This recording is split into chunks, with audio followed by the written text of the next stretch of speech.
Odious onomatopeniacs, this is internet personality Vangelus, and we're dialing back to the distant year of 2021 to talk about Transformers Generations, War for Cybertron: Kingdom, Deluxe Class Warpath, a toy that faced adversity on day one for not being 2011's Transformers Generations, Deluxe Class Warpath. Now that we're emotionally decades removed from all of that, hopefully we can all play it cool and not embarrass ourselves in the comments section. Or at least knowingly and safely egg someone else on if they decide to do so, since that creates hashtag engagement. This video was sponsored in part by ToyHacks.com. Use the code SEPTEMBERUS through the month of September 2025 for 15% off your order of labels and other paraphernalia. Using the code supports the channel. Supporting the channel feeds the machine. Slamming Sunbow Warpath and G1 Toy Warpath together until there are two legs and also workable physical mass, Kingdom Warpath is a heavily textured and nigh monotone Mecha Man with giant feet and a single massive nipple. While there are sparse splashes of creamy off-white, Warpath is almost entirely a darkish red tone, very much in service of his chosen source materials, and absolutely not terribly exciting to look at. I do think all the surface textures are doing a bit of heavy lifting when light sources are present, so shouts out to sculpting. The head escalates all of this by leaning deeply into the G1 toy and making Warpath have dead, empty, dark eyes. A pair of bereft voids that ask the question, does he yell random sound words to try and feel something, anything, to re-spark his soulless core? And poor Grimalkin, don't you realize his onomatopoeic tick was from the cartoon where his eyes are bright and blue? This retro-aesthetic pastiche path knows only the sounds of violence. But for an Autobot built around a core of destruction, Warpath's only accessory is a shield. It simply pegs into any 5mm port and has its peak presence as an asymmetric shoulder pauldron.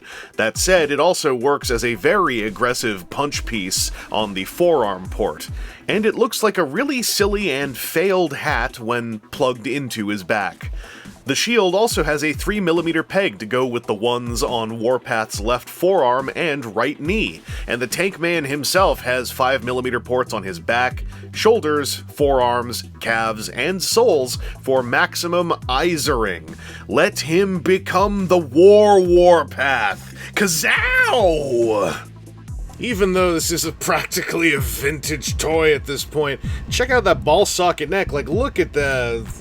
You do this, but look at all of that. Look at all of that. Look at it. And the arms can rotate, and they can go outwards to a nice T if the thing is there on the shoulder. Obviously, it limits it, so simply twist it, and now you can bop it into position like that, and then you can take the bicep and twist it right above the elbow, which you can crack it, and then you can take the wrist and spin it, and you can extend the cannon, and so such that you can bop it. The waist rotates. This stuff will get out of the way, by the way, if you're trying to get creative and whatnot. It's kind of a not a hidden butt flap, just one you don't expect to use until it starts to move around on its own. I like the, once again, the good old trick of having the implied skirt armor actually just be the hip, and then Warpath, even though he does not turn into an H-Tank in this iteration, can still form the letter H. And your thighs can swivel. The thigh swivel has gotten a little bit loose over the years, as has the left forward and backward hip. It still holds position, but it's very easy to do that and then go bup and knock it back down again. Knees will bend almost 90 degrees, not quite. And this isn't even entirely just due to any hunkage here.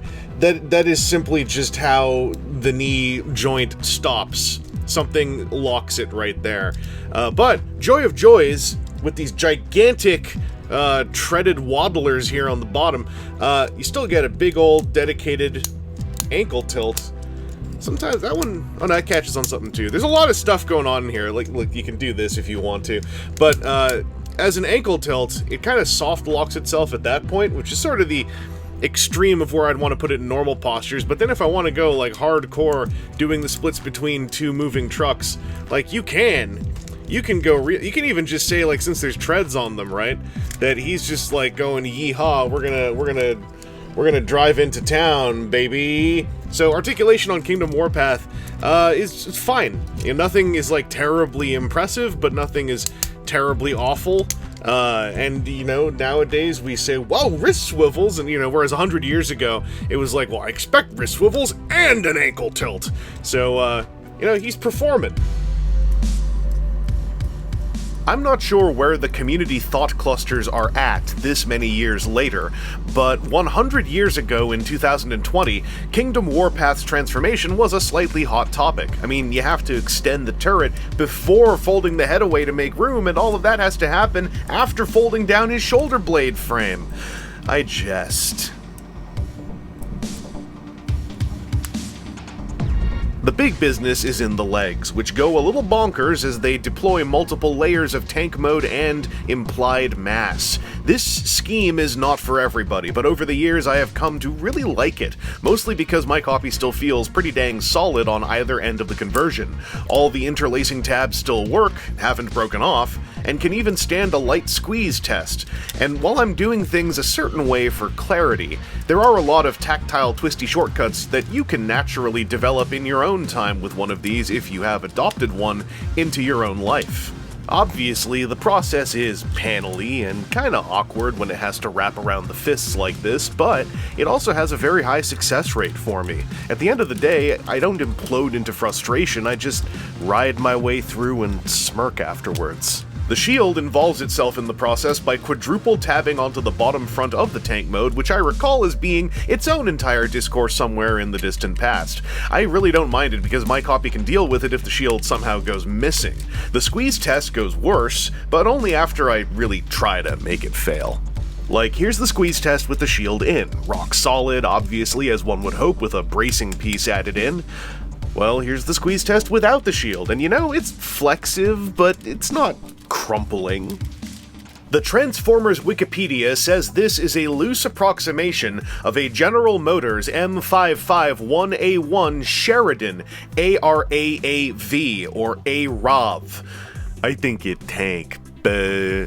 Which is to say, I think the tank mode is generally a success on Kingdom Warpath. It's big, broad, and doesn't look like a guy laying down in a weird squat position.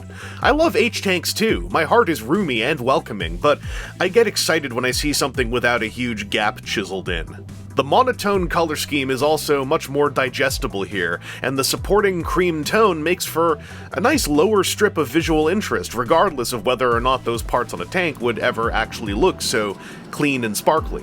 Tank Path is even bringing some playability, as he has 4 little textured wheels to roll discreetly and with purpose.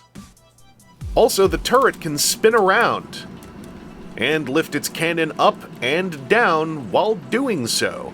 It's the little things in life, am I right? There is no world where Kingdom Warpath is a strict replacement for the more aesthetically intense 2011 Warpath, and I'll resist going on to rant about how I feel the replacement discourse around Transformers toys of characters with similar existing toys is kind of vapid and utterly disinteresting to me. I just want to validate y'all, with dismissive garnish. At the end of the day, this guy's been living in a cluttered little pile of figures to my left for several years, and every time I pick him up and exclaim, "Oh yeah, I own this!" I also end up messing with him for several days in a row. Kingdom Warpath is a slightly weird deluxe transformer who leans into fairly flat aesthetics while utilizing a vaguely intense leg transformation. And he also fits in well enough with the other modern deluxe-class Autobot mini-bots I have on hand, even if we're playing pretend a little bit with his tank mode. It's a mini-tank. For my own tastes, he rides those edges with the right levels of tactile panache and playable satisfaction to have me calling him enjoyable. Perhaps even yowie kaboom zap. Anyway, this has been Internet Personality Vangelus, and I wanted to send some special thanks to all my supporters on Patreon, YouTube membership, and Ko-fi for keeping my onomatopoeia stocks brimming and full, as I'm sure everybody will contribute towards in the comment section of this video.